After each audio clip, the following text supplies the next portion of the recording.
About that time, there was a big old soldier. I could have touched him. He fell across my legs. And he'd been shot 4 or 5 times and bleeding all over. And as I passed out, I reached over and caught him and pulled him up over. And I stopped right along here. And he was bleeding and he was praying. And the last thing I remember him saying was, "Lord, I won't have to die alone." And I passed out.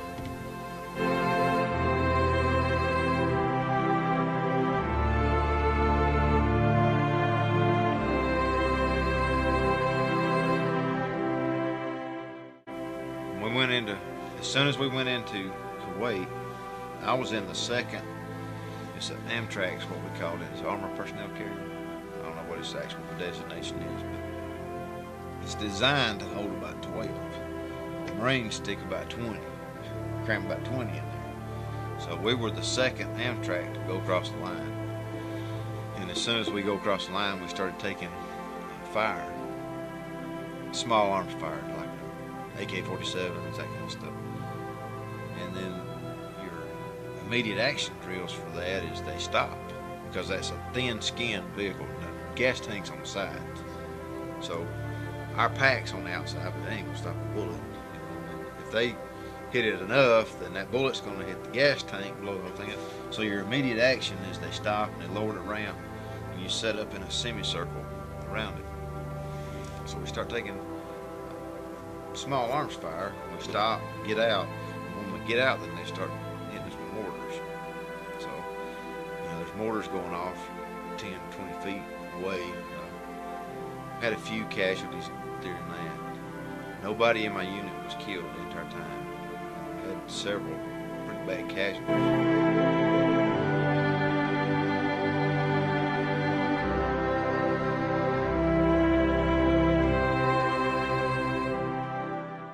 First one, at Iwo Jima, that was the worst one we ever had.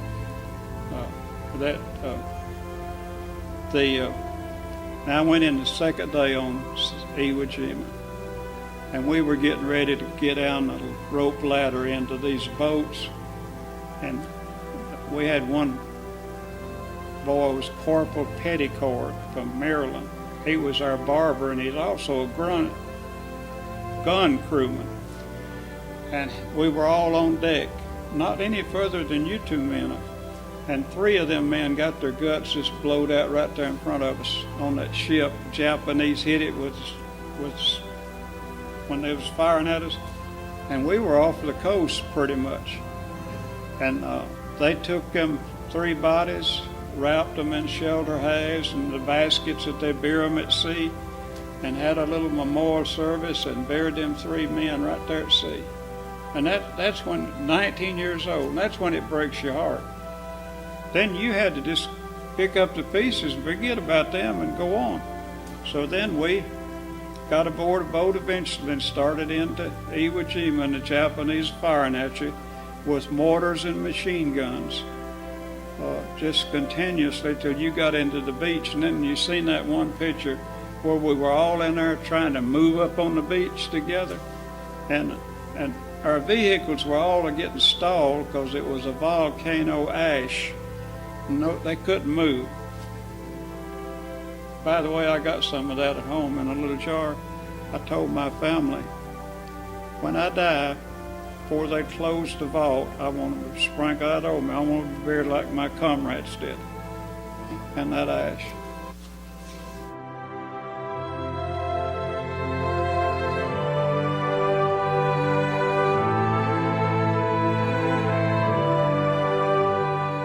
Back of my boat with my oar, I hit them in the head as far up as I could reach in that boat. They stopped crying and started paddling.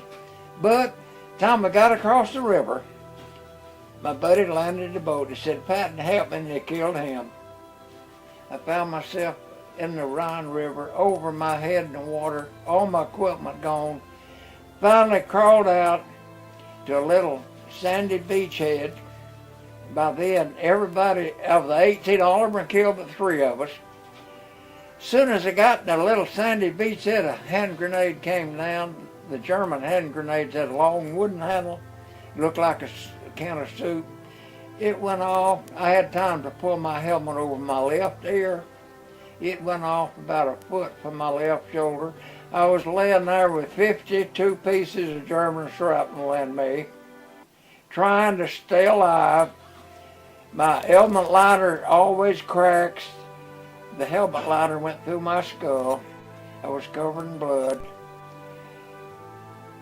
Next thing I knew, it was the next morning. 4 Germans with their guns pointed at me. Kicked, they thought I was dead. Kicked me and rolled me over and I came to. And got captured. My buddy got across. 8 of his were captured. We had to march 20 kilometers through German towns. Nothing but old men and women and little kids. They'd hit you with sticks and spit on you. How long has it been since you've been spit on? Long time. Took me 40-something years to get over that. At the VA hospital in Birmingham, somebody finally said, hey, they're all dead and you're still living. But that night, a big German officer interrogated everybody but me. I asked him, I said, what are you doing with my buddies? He said, you just listen. He put 9 in the pig pen and shot them.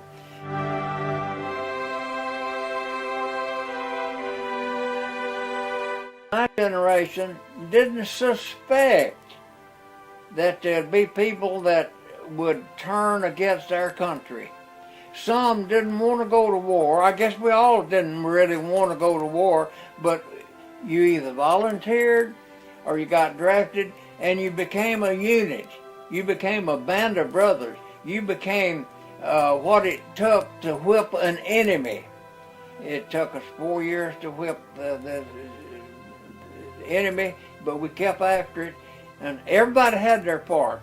The women back then and girls made bandages. The men and boys got out and got scrap metal for bullets.